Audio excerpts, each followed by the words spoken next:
Just a couple minutes ago, we talked about that new proposal the City Council will vote on in Aurora. It is designed to try to cut down on shoplifting by creating penalties more severe than already exist on the books. Our 9 News legal expert Whitney Traylor is with us now. We're talking about legal challenges that might come with doing this. This struck me as odd in that most penalties are delivered from the criminal code. Is this unique or odd to you that the legislature would want to own that? Right. The criminal code is where criminal penalties are stated, what misdemeanors and felonies and what the penalties can be. Here, the City Council does have authority to impose certain penalties for these local ordinances. And this is sort of lockstep with, I think, the direction that this new Aurora City Council has been going, because they already had passed the minimum for the car theft, right? Because that was an issue. And now this is being proposed by Councilwoman Jurinsky, and it's going to be in committee tomorrow, and then, as you said, it'll go to the whole City Council on Monday, and it's expected to pass. And they're saying this is really needed, yet, yeah.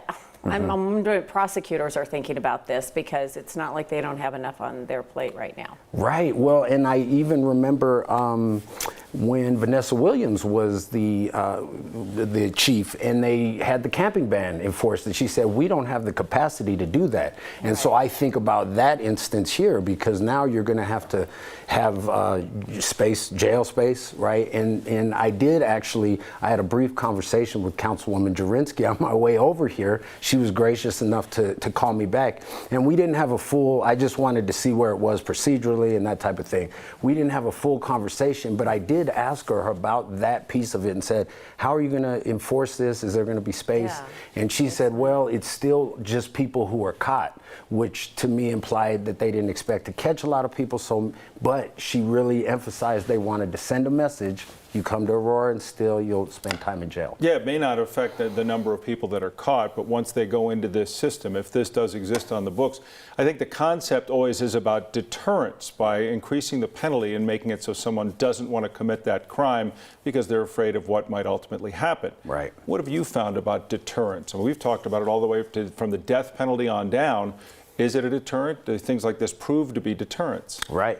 Well, and time will tell. There's actually a provision here that says after a year, if it's deemed not to be effective and they study it, then they'll remove it. Because a lot of people are saying, no, this kind of penalty won't do anything other than make sort of poor people or lower economic folks who may be doing these thefts, now they're in jail for 3 days, exacerbating their situation.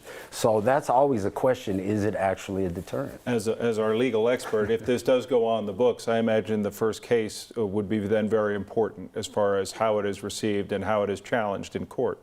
Absolutely, and it's actually a very short amendment to a current ordinance. So how it's actually prosecuted, there's going to be a lot of questions to be answered. One of the provisions said that there'll be a list, I guess, of the habitual criminals in this regard, and if they're on the list, these penalties can increase. So like many laws, they get passed, and then people challenge them, and the courts tell us if they're constitutional or not. Just who's on that list and how they get on that list will be something.